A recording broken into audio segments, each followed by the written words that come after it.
அன்பான almighty God TV நேயர்கள் யாவருக்கும் எங்கள் அன்பான வாழ்த்துக்கள். இது கடைசி காலமாக இருக்கிறது என்று யாக்கோபு சொல்லும்போது, இது கடைசி காலம், கர்த்தருடைய வருகை சமீபமாக இருக்கிறது. அன்றைய பிள்ளைகளே, நாட்கள் வேகமாய் ஓடிக்கொண்டிருக்கிறது.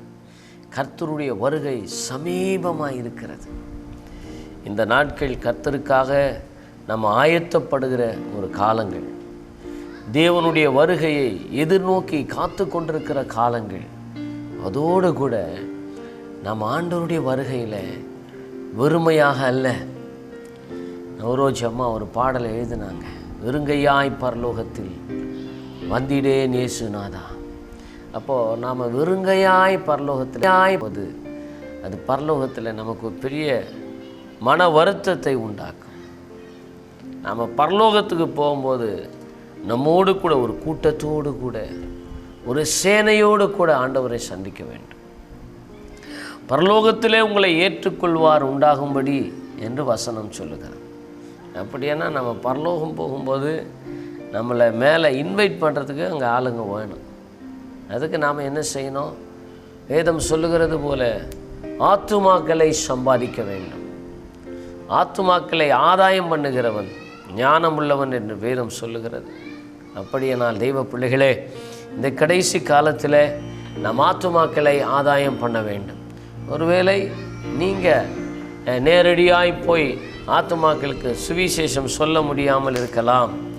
உங்களால் ஆத்துமாக்களை ஆதாயம் பண்ணுவதற்கான சாத்தியங்கள் இல்லாமல் இருக்கலாம். ஆனால் நீங்கள் ஆத்துமாவை ஆதாயம் பண்ணுவதற்கு கொடுக்கிறவர்களாக இருந்தால், ஆண்டவருக்கென்று நீங்கள் கொடுக்கிறவர்களாக இருந்தால், நிச்சயமாய் கர்த்தர் உங்களை ஆசீர்வதிப்பார்.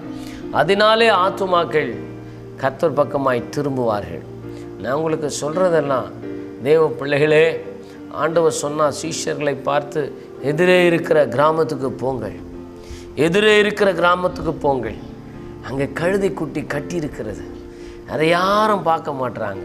அப்போ ஆண்டவர் அதை தான் சொல்கிறார். எதிரே இருக்கிற கிராமத்தில் அநேக ஆத்துமாக்கள் ரட்சிக்கப்படாமல் இருக்கிறார்கள், தேவனை அறியாமல் இருக்கிறார்கள், மெய்யான தெய்வத்தை அறிந்து கொள்ளாமல் இருக்கிறார்கள். ஆகினால் அந்த ஜனங்களுக்கு நாம் சுவிசேஷத்தை கொண்டு செல்ல வேண்டும். அப்படிப்பட்ட ஜனங்களுக்கு ஆண்டவருடைய அன்பை கொண்டு செல்ல வேண்டும். நமது ஆல்மைட்டி காட் டிவி இதில் ஒளிபரப்பப்படுகிற நற்செய்திகள், கர்த்தருடைய வார்த்தைகள் அநேகருக்கு ஆறுதலாக இருக்கிறதாக ஜனங்கள் சொல்லுகிறார்கள், சாட்சி சொல்லுகிறார்கள். தேவனுடைய பிள்ளைகள் அநேக சாட்சி சொல்லுகிறார்கள். இந்த நிகழ்ச்சி எனக்கு ஆசீர்வாதமாக இருக்கிறது.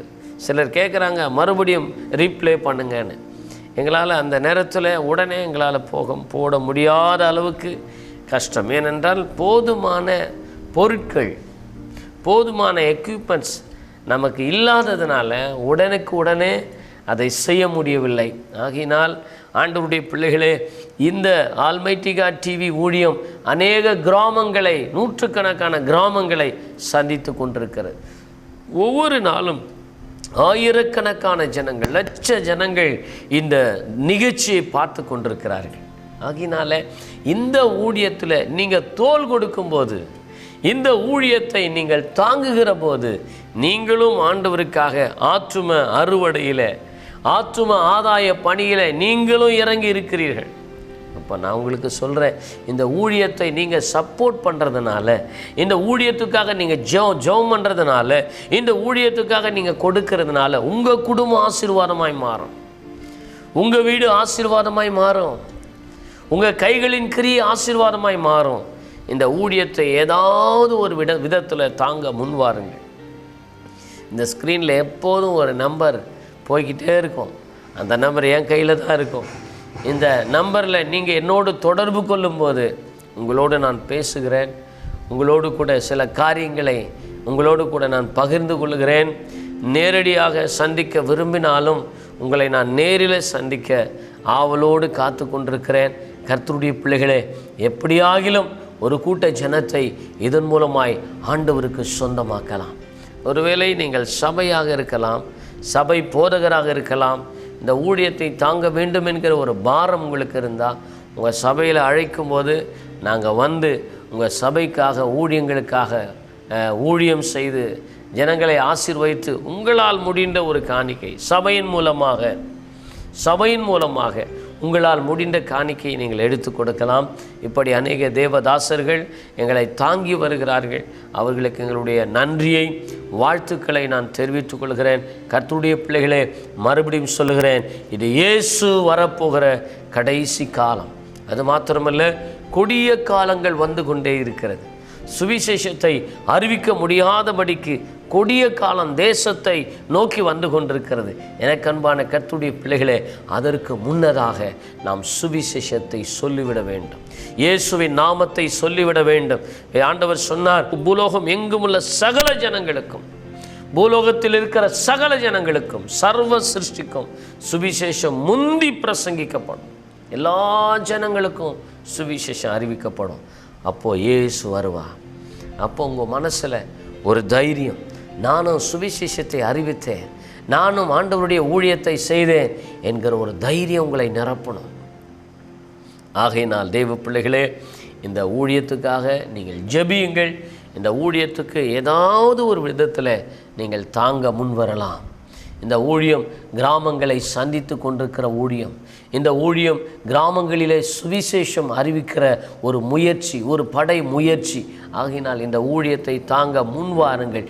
இப்போவே நான் உங்களை அழைக்கிறேன். இப்போவே உங்கள் ஃபோன் காலை நான் எதிர்பார்க்குறேன். ஆண்டவர் உங்கள் உள்ளத்தில் பேசி கொண்டிருக்கிறார். நீங்கள் குடும்பம் மூலமாய் உங்கள் வீட்டில் ஒரு நல்ல விசேஷங்களில் இந்த ஊழியத்தை தாங்க முன்வாருங்கள். உங்கள் கல்யாண நாள், உங்கள் பிள்ளைகளுடைய பிறந்த நாள், எவ்வளோ செலவிடுறீங்க. இந்த ஊழியத்துக்காக ஒரு காணிக்கையை தந்து ஊழியங்களை தாங்குங்கள். கர்த்தர் உங்களை ஆசீர்வதிப்பார். நிச்சயமாய் உங்கள் எல்லைகளெல்லாம் விஸ்தாரமாக்குவார். தடைகளெல்லாம் ஆண்டவர் தகர்த்தெறிவார். உங்கள் மூலம் கர்த்தருடைய நாமம் மகிமைப்படும். உங்கள் மூலம் தேவனுடைய ராஜ்யம் இந்த பூமியில் கட்டப்படும்.